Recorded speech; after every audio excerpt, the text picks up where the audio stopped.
to get the 3 stickers we need.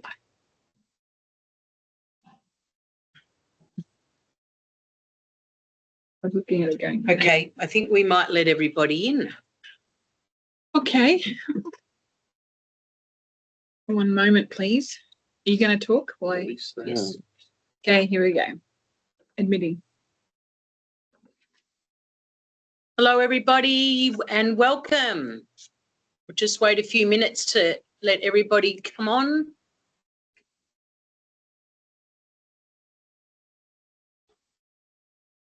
Feel free to choose whether you want us to see your friendly face or not. I think in these mentoring ones, it'd be good to see each other. I'm just on a webinar, so all good.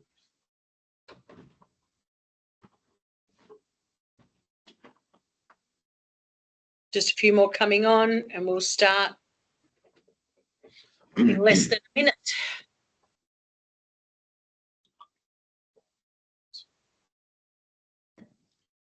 Ah, there's the first friendly face, Jan. I'm going to see you tomorrow morning, Jan, at the Queensland breakfast.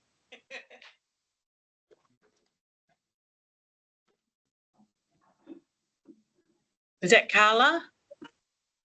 Hi. It is. Hi, Carla. Great to see you. Dave. Hi, Claire. Hey, Great to see Carla. you. Good to see you. Hello. Hi, Claire. Hi there.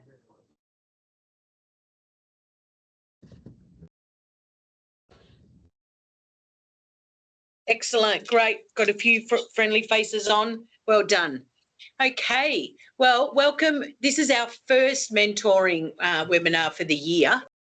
So welcome to everybody, and thank you for continuing to support these, the lunch and learns, as well as the franchisor, webinars and franchisee webinars. So today we have, the host is Piccolo Me, and actually Soul Bowl as well. Today we're talking about success in franchisee recruitment, which is important to all of us. And David Ciantar from FABE has got a really down-to-earth, easy to understand, and some good tips and tricks along the way. So we're very excited about that. Please feel free during this to take yourself off mute and ask a question, because it is a smaller group than the lunch and learns, or just type in the chat if you don't want to talk. So without further ado, I'm going to introduce David. Do you want to share your screen, Dave? Excellent. Dave's the Group General Manager of FABE, and FABE owns Piccolo Me and Soul Bowl. And Dave has been in franchising, some of you know him, over 30 years.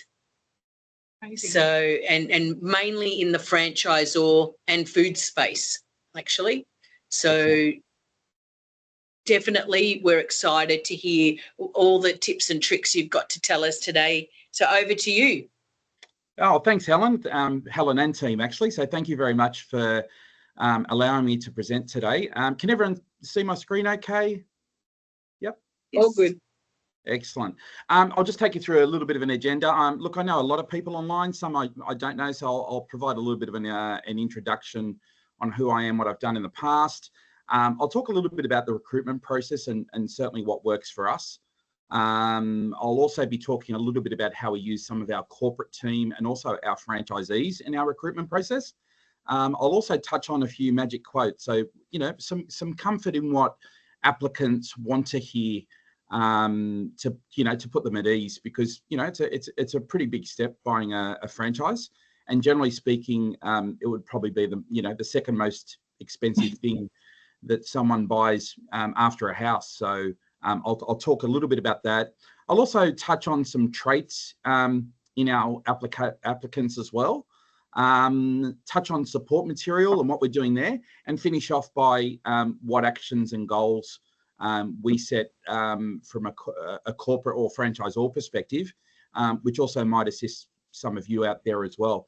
I'll try to be pretty broad in some of the examples. I don't want to keep it in too much food retail, but if you look at my background, I've had quite a bit of experience with, food retail, but I've also done non-food, worked with non-food franchisors as well. As Helen mentioned, over 30 years in franchising. I've worked with a couple of organisations that moved to franchising as well. I've also had the privilege, you might say, of working with a bit of private equity that have moved into franchising. So that's quite interesting and certainly becoming a lot more prevalent these days. I've managed various support departments and got lovely letters after my name, which I don't really use, but that's a little bit about the maniac I am and who I am, what I represent, what I've done in my past. If we talk a little bit about, let's get into the nuts and bolts of things. If we talk a little bit about, process, and I'm sure many of you out there have different steps in your recruitment process, but look, if I was to just say, like we actually have about 14, but if I said, look, let's look at the top 7. Ideally, I wanted to mention this because some of the things that I present later on make relevance, certainly to points, 2 to 6. Firstly, a lead comes in, so we email them straight away, and I'll talk about why we email them as opposed to why we don't call them immediately. The second one is we then call them within 12 hours or same business day. And the reason why we email them is because number 3, when you actually are talking to the applicant, you're covering off what you emailed them. So in that particular instance, you might say, hi, Helen, David here from Piccolo Me, just calling you about the inquiry you've made. And we've also experimented with this too in terms of AI. So our AI or our bot making some of the calls. But I'll talk a little bit about that a little bit later on in terms of why we've gone back to a person making the calls and just managing the process. But essentially, in point number 3, if I'm talking to Helen and I say, Helen, David from Piccolo Me, I'm just reviewing the information that I've emailed you. Have you had a chance to look at it? Is it now a good time to talk? And if it is, we just give a very, very high level summary of the information that we're certainly covering or that we've sent. We try to then move to, the idea of that call is to move to an expression of interest, an NDA form. And again, to make it easier, we do both components on the one form, and I'll show you that a little bit later. We then schedule a more detailed call where we actually go through the EOI in a little bit more detail. So we talk about the nuts and bolts of the applicant, their background, their budget, location, all the requirements and things you would want to certainly know about the applicant to make an informed decision. And point number 4 is really the first point of approval. You're either going to approve them or say, we're not for you, you're not for us. But obviously mentioning it in a way where you're being very honest and open with the applicant as well. If number 4 goes well, we move to number 5. And what we do here, if it's a New South Wales based person or even Canberra, we encourage them to come and meet us face to face. And the reason why we do that is because we're selling a retail food hospitality business. We want to be hospitable to our applicants. So if they come in, we want to give them coffee, brunch, lunch. We want to make sure that they understand right from the get-go that they're buying into an experience. Oh, David's frozen. Dave, you're either frozen or you'll put yourself on mute, I think. No, he's frozen, I think. But it's on mute. No, it's his face. Oh, please hold the line, callers. We'll be right back with you after this commercial break. Hang on. There we go. You're right, Dave? Yep. You froze for us. Sorry. Did I froze? Did I? Yeah. Yep. No, could have frozen as well. Okay. I was just talking about step number 6 there. So number 6 is really assisting with the due diligence of someone. So, and then hopefully that goes well.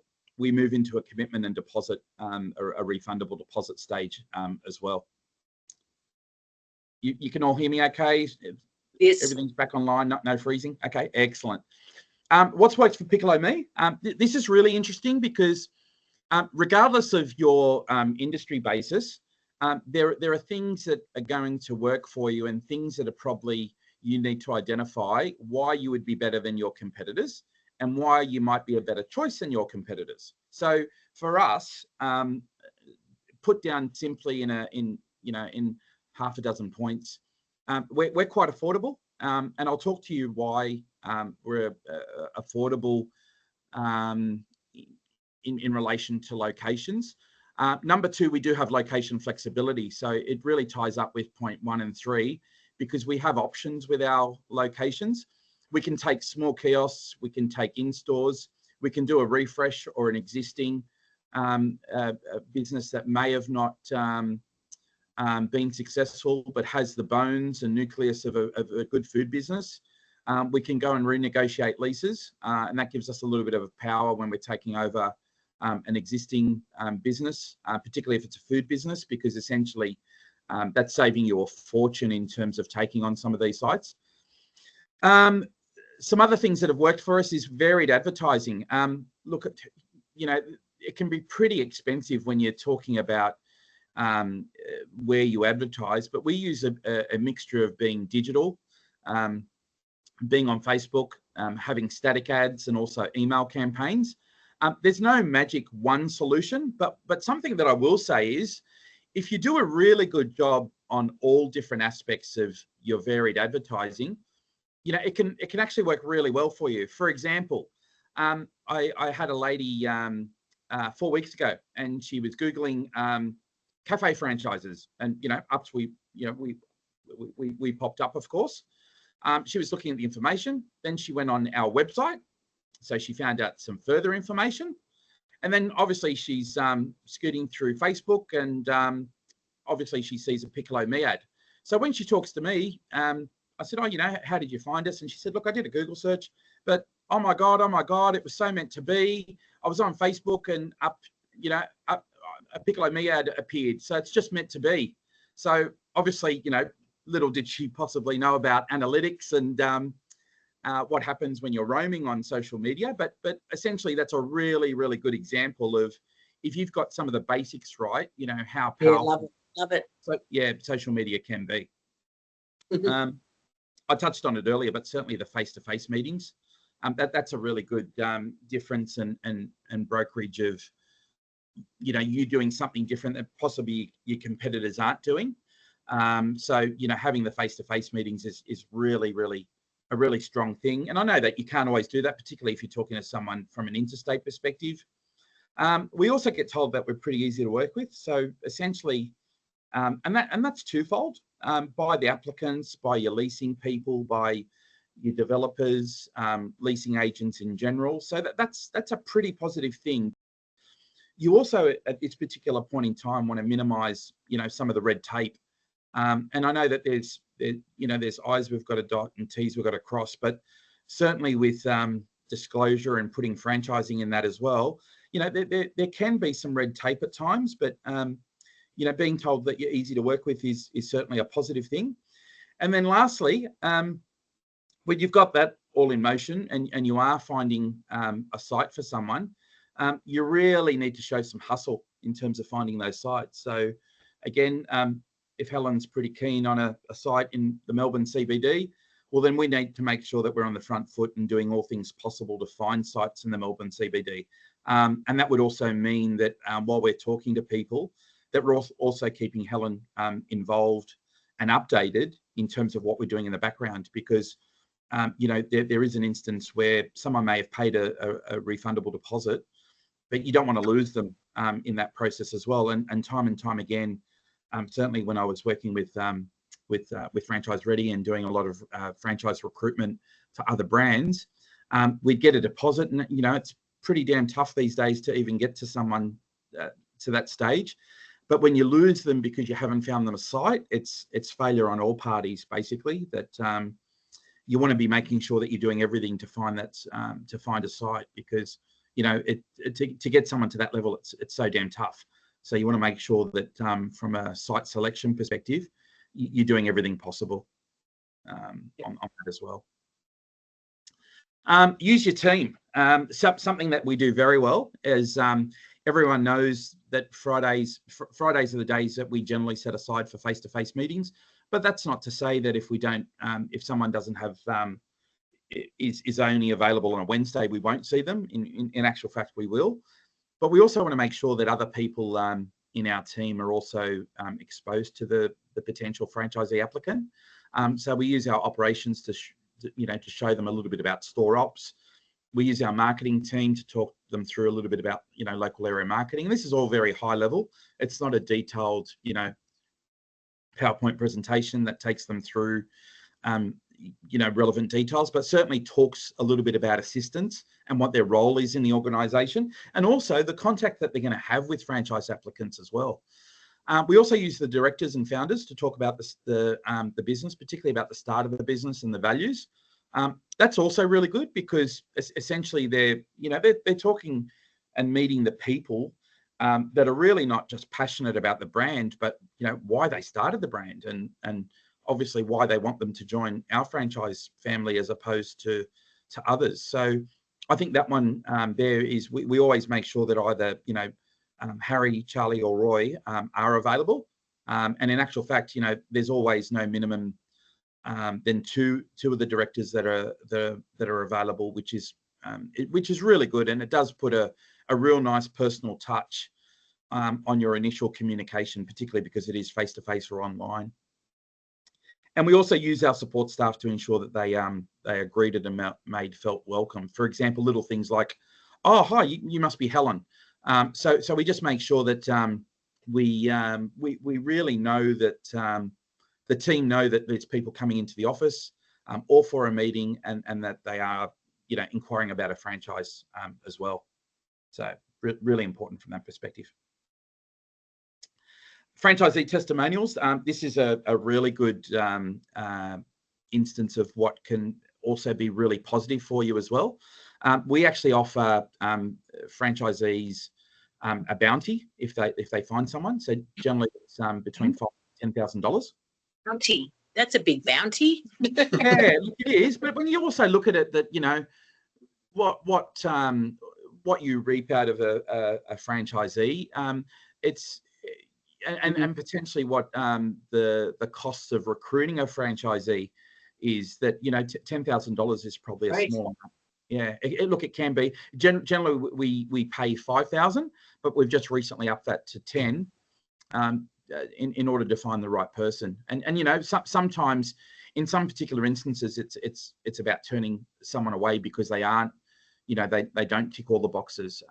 So in some instances, it's not always going to work, but certainly you've got your franchisees, talking very positively about your business for that as well. Franchisee testimonials, we basically send them in the first email, but we also promote that at face-to-face visits, that we say to them, look, you live in the Melbourne CBD. Hey, how about you go and talk to one of our franchisees that's fairly close? So we really promote the particular point of talking to franchisees or making phone calls or store visits. And that's also about, some of our franchisees that have spoken on our behalf. It's probably been the last piece of the puzzle in terms of franchise recruitment. And lastly, I've just got an example here, so bear with me from a technology perspective, but I've got a very short clip that we actually send to new applicants. So I'm hoping that this is going to work.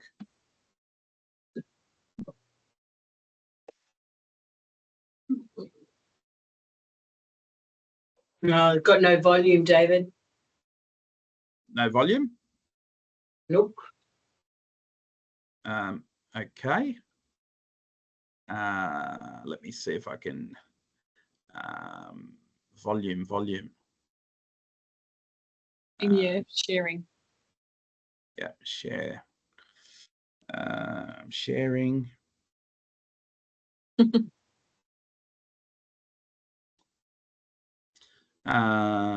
the sharing options, isn't it?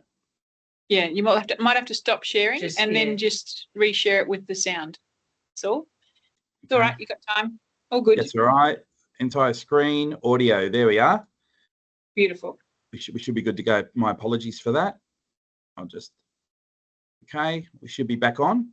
I'll take that from the beginning. Hi, myself Pratik, and me and my friend Rakesh decided to open a cafe. One of our good friends suggests Piccolo Me, and we tried to find out about that, and then we bought more than 2 years now, and we are pretty happy with Piccolo Me.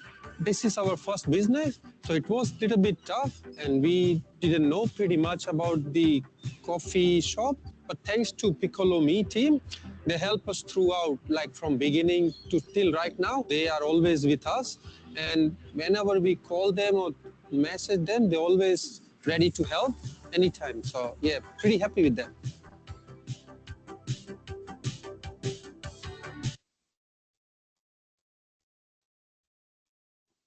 Okay, can everyone still see my screen? Yep.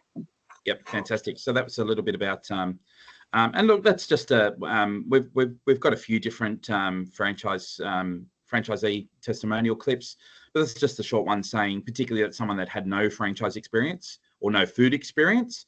So that's a good one to share, particularly with someone that's coming to you with that sort of background. Some things that we say and some things that we say because it puts people at ease. We always use the words we and us, so people feel part of the franchise system.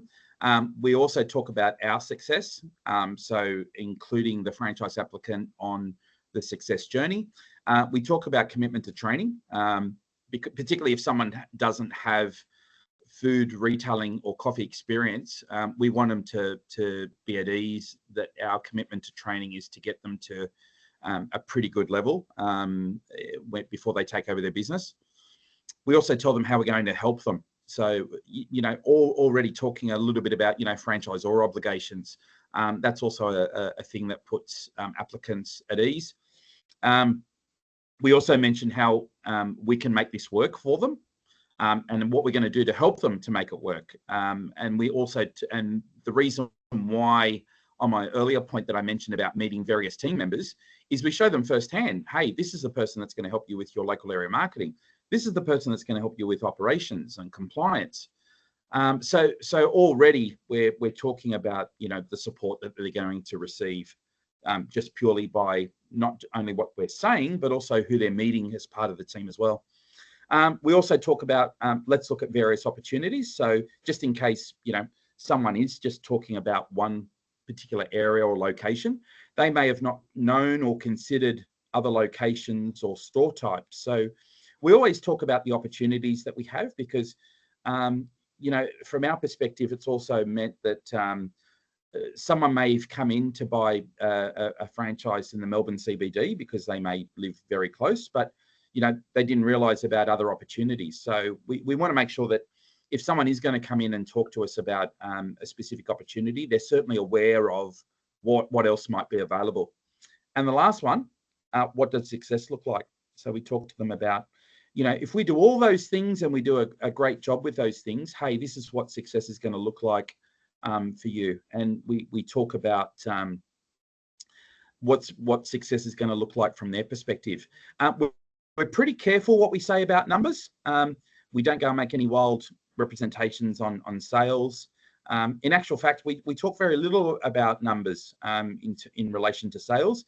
If anything, some of our franchisees are quite open with talking about, rent to sales ratio or weekly sales, daily sales. And it's probably good that it's coming from a franchisee because they're talking actual, not projections. So the beauty about that is, from our perspective, right from the get-go, we're only talking really about costs when it comes to numbers and not sales, or making any, wild accusations about projections. So our franchisees have really assisted us with that as well. And it also gives another level of comfort when numbers are coming from your franchisees as opposed to the franchisor. So pretty positive on that perspective. Details in your ads, if you are using static ads. So for example, here, there's a couple of examples of Seek Business and Business to Sell. We use about 5 different static ads or digital website platforms that have static ads. But it's important that you've got some information in there, because like I said, some of these ads that are done really well, particularly by Seek, because Seek have got good Google Analytics and search if you're looking at by location. If you look at the Newcastle one, for example, with Seek, we mention Newcastle. We talk about the rent, royalties, but we also talk about the costs relating to this particular location. So right from the start, you're talking about entry costs specific to that location. And if you look at the 20 ads that we've got on Seek at the moment, each one has got a separate cost dependent on the location. And that's also a good thing, because if someone gets a little bit disheartened that Newcastle may cost 300,000, they may in fact be interested in, Port Macquarie, Port Stephens, Coffs Harbour, that might be 240,000. So the cost breakup is also another good thing, because we're really substantiating the fit out costs and why a store might be more expensive than another. So the cost breakup can really be your benefit and help when it comes to sort of stipulating and explaining a cost of the entire franchise in general. Talk a little bit about your support and training in your ad as well. Don't shy away from the fact in terms of what you're going to do for the franchisee. I think if you look at some of the ads, that's probably a forgotten point in a lot of the static ads. Franchisors, don't say that they've got a 4-week comprehensive system, or they have a barista course, or there's industry leading course credentials. But support and training, regardless whether you're in food, non-food, you really need to make sure that you talk a little bit about that, because again, that can be the differential point between you and your competitors. And talk a little bit about the background of on your franchisor information. For example, we say that Piccolo Me's been around for 12 years. We've got X number of stores, and what we're looking at growing by. So people love to read about a franchisor, because chances are when they do their due diligence, they're going to compare you to your competitors, and based on some of the information that surrounds the franchisor as well. Just going on where to advertise. So from us, we use a whole mixture. There's no magic or golden egg here. But look, some of the things that we do is, you saw on the previous slide, Seek, Business to Sell, Business for Sale, B-Sale. There's some static websites that, if you were to Google franchises for sale, chances are that, those 4 websites are going to come up in the top 10 searches. So we do static ads, and we change and refresh the static ads every fortnight. Important to do that, because you don't want to be a dwindling ad from October 2024 when someone's looking at you in March 2025. So really important to refresh your ads with content, information, and also images as well. Website, make sure your website is up to date as well, because chances are if they see an ad, that earlier example I gave of the young lady that looked at our, did a Google search, went to our website, and then magically, by the good cause of Jesus, saw our ad on Facebook. So you've got to make sure that things are linking up, saying the same things as well. So if there is someone that's looking at your ads from a static perspective, also on your website, that there's some synergies in terms of the content information. We're also going to be at the expos. We just want to make sure that we do a really good top-notch job at the expos. So we're doing all 3. So Sydney, Melbourne, Brisbane. That could be another thing. Look, it is an expense of doing that, but certainly one that we want to capitalize on.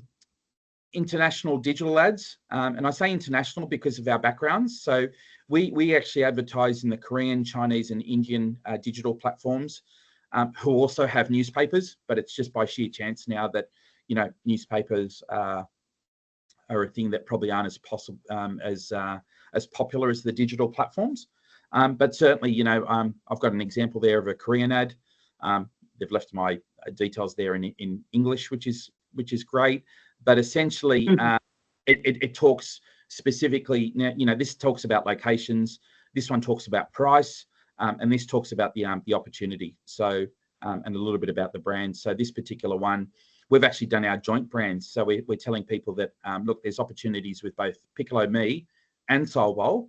They start at $2.95. We've got locations in these particular areas, and either a QR code and who to call. So we try to make it really easy. And sometimes, less is more. I could go on and say how we do a comprehensive training, compliance, operations, all the things that I've covered over the last few slides. But really, people just want to see cost, where the are at, and what I've got to do in terms of next steps. And if some people are old-fashioned because they've seen this particular ad in a newspaper, we give them, the email address and mobile number, or we give them the opportunity, if they're a little bit more savvy digitally, to actually use a QR code as well. So that's something that has worked for us in the Korean, Chinese, and Indian platforms. So certainly worth looking at that as well, because generally people that are coming in to the country, particularly on a business or a sponsored visa, they generally do need to have $250,000 to $500,000 depending on the type of visa they're coming in. So it certainly could be a good avenue in terms of your franchise recruitment, and certainly a good channel and funnel in terms of that as well. If we have a Chinese franchisee coming in for an interview, we also had to put them at ease and get them to talk to one of our Chinese franchisees, and similarly with our Indian franchisees as well. The beauty about it is, they can talk to someone that may have had a very similar experience of coming into a new country or starting off for a business the first time.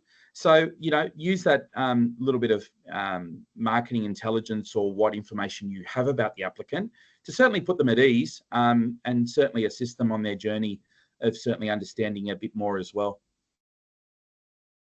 What common traits are we seeing? So, generally speaking, when a person comes to you and applies for a franchise, chances are they're pretty commercially savvy. Not everyone, but we're certainly starting to see post-COVID, the type of applicants that we're seeing, they're very commercially savvy. And what I mean by that is, it sort of works in hand with the second one. Chances are they've spoken to your competitors. They know what your competitors charge. They know some subtle differences. But generally speaking, they're pretty commercially savvy. And that might go against the last point of not being prepared with an accountant or solicitor. But generally speaking, they know about costs, processes, systems, and support. So the general person that comes in, particularly for a face-to-face meeting. So I'm also talking about the point here that you've pretty much qualified someone for the opportunity of a face-to-face meeting. Chances are that they're going to have a little bit of commercial nous about them. Applicants have already talking to your competitors. Interesting with our particular two franchise groups, probably more so in Piccolo Me than Soul Bowl, but 70% of our applicants are of Indian background. So I'm going to touch on that a little bit further, because you can use that to your benefit as well. Look, do I want to be 100% with Indian franchisees? No, because I want to be a very, very multicultural franchisor. But in the instance of, you've got to look at who's applying for your franchise opportunities. You've got to use that to your advantage as well. And I'll touch on that in the next slide in a little bit more detail. 20% of the people that come through for both Piccolo Me and Soul Bowl, don't have food retail experience. So again, put people at ease. Use that to your advantage. Location specific. Sometimes it's unknown. So if a person comes to you via a Seek ad, Seek's very good at saying, hey, there's a franchise opportunity in Newcastle. But generally speaking, if you've got people that have come through Facebook, for example, your website, and have just made a general inquiry, chances are they're not going to know too much about locations.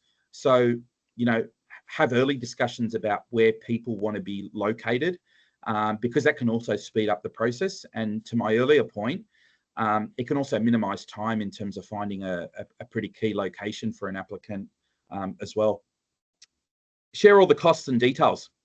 Applicants just purely want to know costs. So again, if I use Helen as an example, Helen, the site in CBD is going to cost you $295,000 plus GST because it's a new site. Provide that breakdown, and then that's where you really get to show some value, but also be really honest and open about the numbers and why things cost what they do. Particularly, fit out costs. Fit out costs have gone up between 50 and 75% since COVID. So you want to be able to substantiate that. Hey, if we were building this store in 2016, look, it might be 200,000, but right now it's 395,000. And you can talk off a little bit of what the cost differentiators are between now and then. And also the last point, that a lot of people aren't prepared with their accountant or solicitors. So right from the get-go, don't be afraid to, inform applicants that they need to have a good accountant and solicitor, and a solicitor who's quite, franchise savvy or commercial. I know over the last 2 years, I've come across a lot of solicitors that don't know too much about franchising. Generally, when that's also been a regional location, the same solicitor is working for people on their speeding fines, divorces, and civil matters, where sometimes not all solicitors know a lot about franchising. So it's really important that you say to someone, the cheapest solicitor isn't by far not the best solicitor. So really hone in on that point that their solicitor does need to be, fairly franchise savvy and know a thing or two about, franchising and also leasing as well.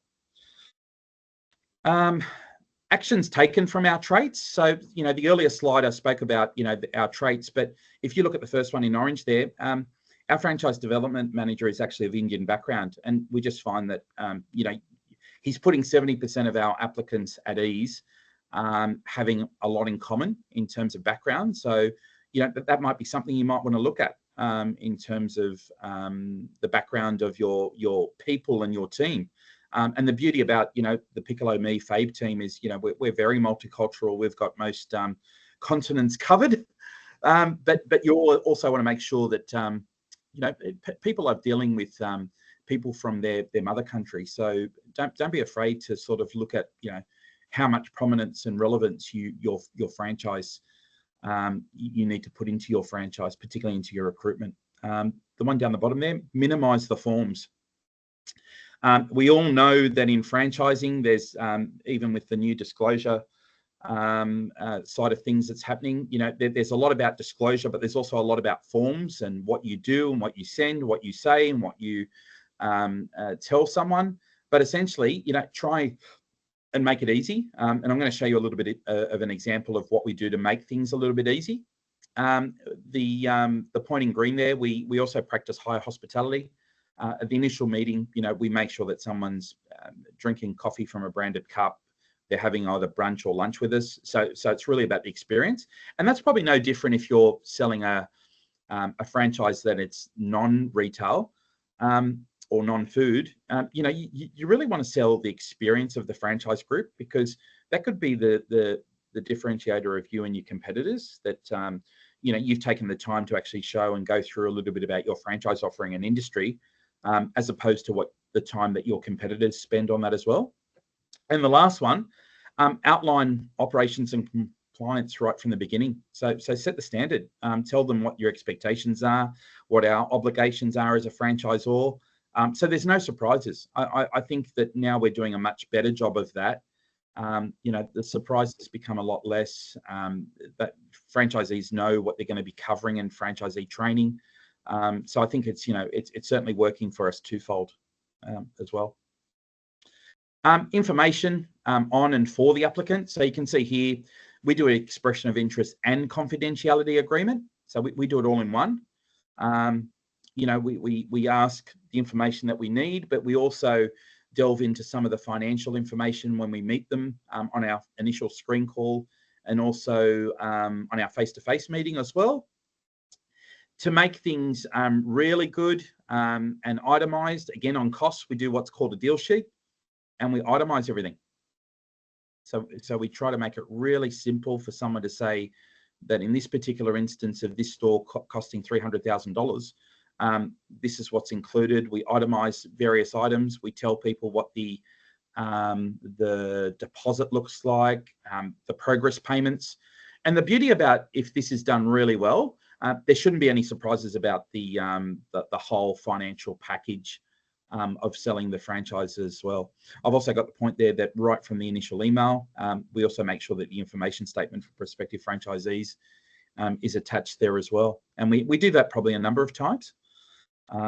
So much though that we do it a number of times, because I know franchise applicants also say, oh, how come you keep attaching that information statement?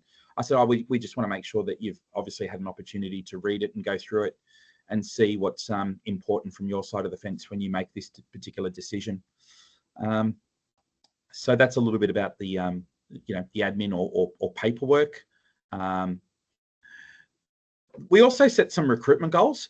It's really important that you have this regardless of what stage in your franchise life cycle you might be in. So if you're starting franchising for the first time, it's probably even more crucial. But even if you're in a mature brand that's been operating for over 5 years, this is probably even more important or certainly strategic for you.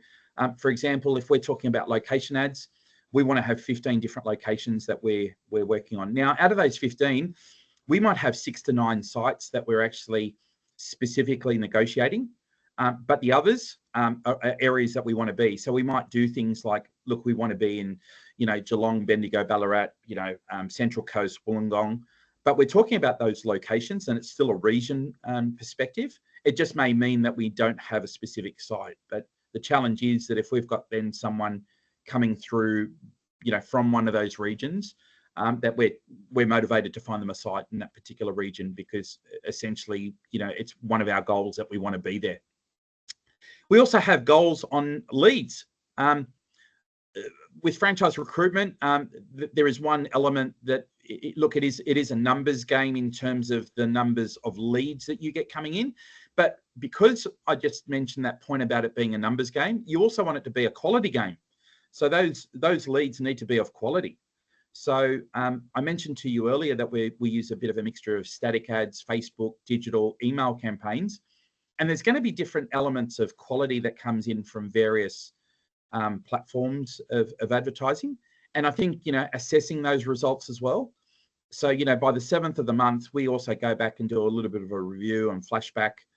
I have a pretty detailed meeting with our franchise development managers to say, look, what works for us last month, what didn't, and what do we need to tweak?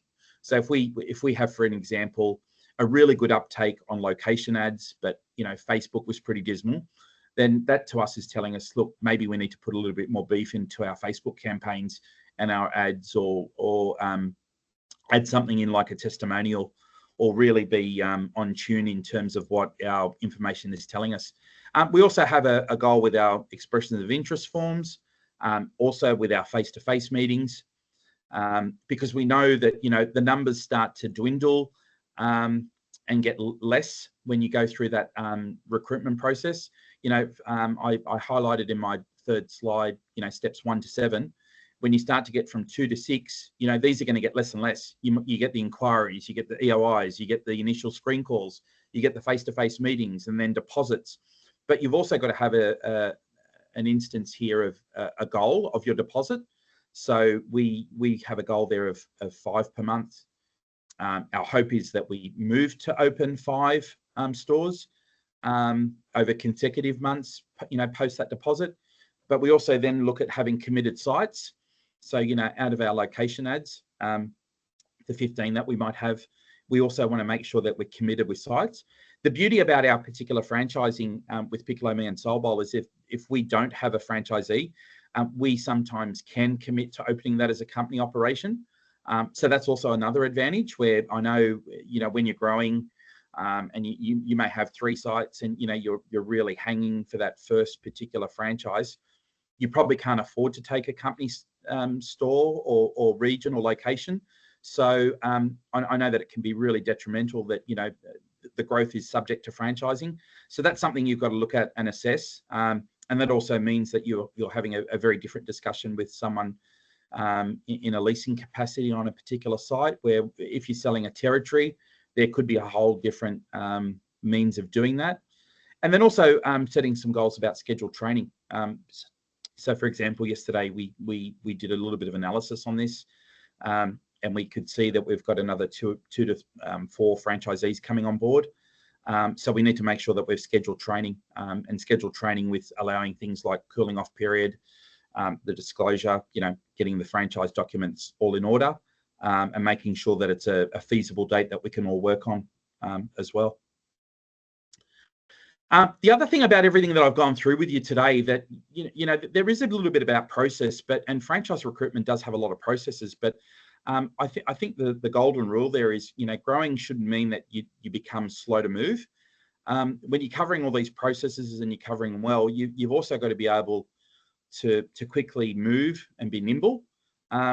So my best advice is, move when you need to, but keep your team motivated and focused, that if you do need to move in a little bit of a different path or direction, that you certainly do that. Because I guess ultimately, the goal is that we want to make franchise recruitment great again.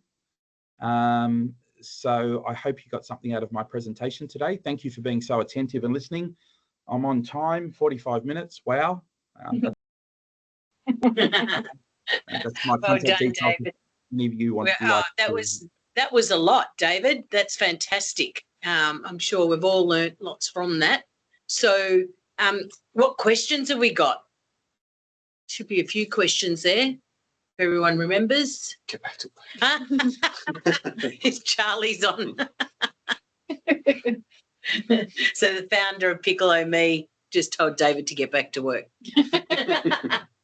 This is work. We aren't after 9 o'clock, so if kindly you could tell him, Helen, I certainly will at 1 o'clock. Yeah, no problem. Yeah, okay. Any questions? I've got a question. Got a question there. Oh, yeah. Go, Jen. Yeah. So in your step 4, you talked about the process for approving. I'm just sort of interested in maybe digging a little bit deeper into how do you kind of identify what I call the success behaviours that you're looking for? What sort of process have you done to sort of tease that out? Yeah, Jen, really good question. We do some behavioural profiling, so that's that can highlight some red flags, but I think early on in the piece, red flags, if someone doesn't have the personality, like we really look high on personality and the way someone comes across, the way they communicate, and we have in the past rejected applicants because of that. It shouldn't be just because someone's got a pulse and a couple of $100,000. It's and I think I talk on behalf of some of the more mature franchise groups, is that when you've taken a gamble in the past and you've taken someone for the hell of it and you weren't 100% sure and your gut was telling you this and your head was telling you that, and you've sort of gone forward with someone anyway. I think it's not just about the money. I think you've got to look at the person and what they represent, what their values are, what they want to get out of running their own franchise. So I hope that answers your question, Jan. Yeah. No, that's good. Thank you. Nice one, Jan. Doug's got a question for you. How did you become so knowledgeable on franchise recruitment? Oh, look, I think Doug would know the answer, and knowing Doug, Doug would probably be using that as a little bit of a plug. But yes, I used to work with Doug. Hi, Doug. Hi, Carla. But yeah, look, I had the opportunity of doing franchise recruitment for 23 different brands at the same time, with a team of people under Franchise Ready. And look, they are the best out there in terms of that. So, here you go, Doug. Unpaid plug. But if you do want to talk to someone about franchising, the foray in franchising, getting your systems, processes, or franchise recruitment, talk to Franchise Ready, because they're very good at what they do. Nice one. Any other questions? Hey, David, how are you? Fantastic. Who am I speaking to? Frank. Oh, Frank. Yep. Yeah. Hey, mate. Look, I just wanted to sort of ask about the international ads. How are they working for you? And yeah, how Yeah, targeted are they? yeah, not bad, Frank. The Korean one is doing okay for us. I've had to learn how to say hello, thank you, but because I did Taekwondo, I know a little bit of Korean. The Indian ads, the Indian dialects are a little bit more trickier. We've actually pulled back on the Indian ads because they're doing well in other perspectives. But again, I think it's in Australia we're a multicultural society, so I think in terms of where you put your ads.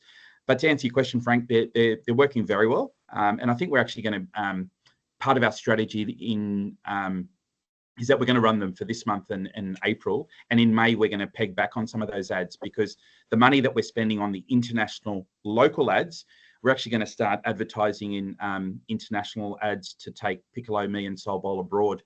So our strategy is going to change a little bit in terms of our international ads. Okay, thanks. Any other questions?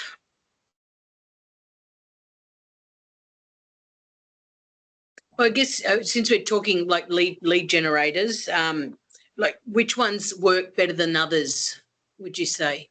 Yeah, look, it can change by the month, Helen, and that's why it's really important to go back and look at where your leads are coming from. If you've got a simple pie graph and it's saying that getting 50% of your leads from Facebook, and then the rest are digital and various digital EDMs and static ads. But your EOIs, you got to filter and measure it down. So if I'm getting 5 EOIs for the month, and that's come out of have a look at your lead source, like track if you're interviewing someone, where did that person come from? And what's working for us at the moment is location ads on Facebook, but people still love, so that's number one, but people still love to use traditional location ads on a static website, and that's why some of the static websites still can work quite well. But again, it's always also about content, so refresh that content because every fortnight we commit to doing that as well. So you do need to have a little bit of a mixed prong of attack, but Facebook and digital campaigns are working quite well for us. Right. What about expos, Dave? Yeah, I'm really looking for. Like I had the opportunity for the last 3.5 years with the Franchise Ready team. We're at every Franchise Expo, and look, I do think that people still like that face-to-face contact of going to an expo and being a supermarket of different franchise opportunities.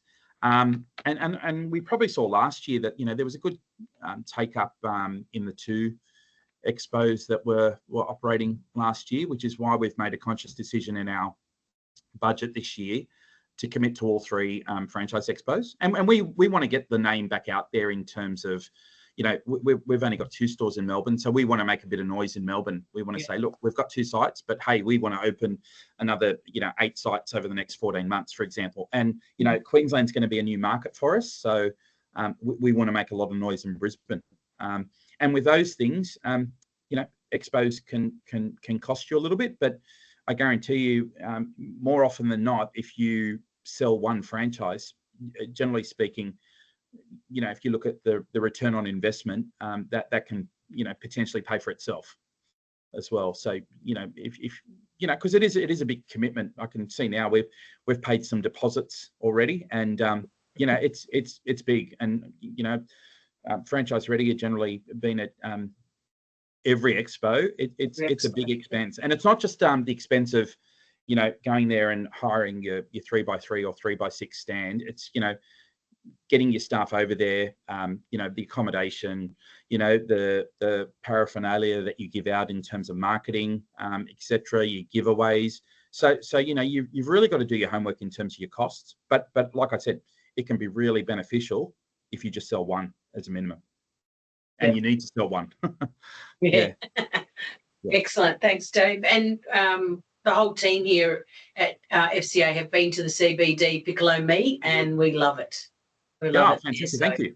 Thank you. so one of our choice of lunches. Yes. Fantastic. So I think on that note, thank you so much, David. Like, it was like over information, I would say, in a lot of cases, but hopefully that's what the mentoring sessions are about. It's just about, educating us all, sharing what works, what doesn't work, and just all working together in the same community. I mean, we're all here for the same reasons. Yep. And 30 years franchise experience compared to some of you on here where it's 2 years experience.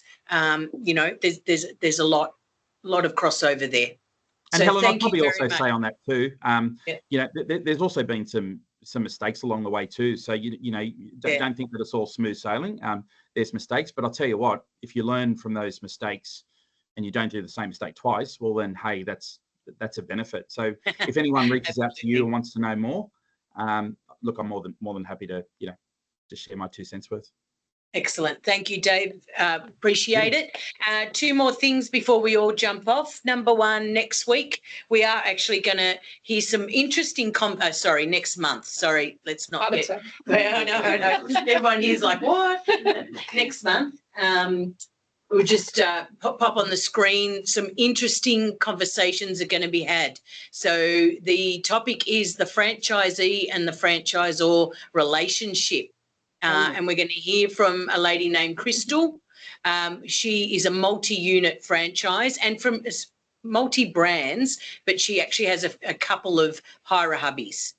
So I think she's going to share 4 franchisor experiences. Maybe we're not going to name too many names, but that is going to be an interesting one next month, 29th of April. So put that in your diaries. Be there. You'll get a recording of today as well. And before we go, we're over to Lisa to spruik the Franchise Industry Awards. Yes, in case you haven't heard about it, we've got the Franchise Industry Awards on Wednesday, the 25th of June.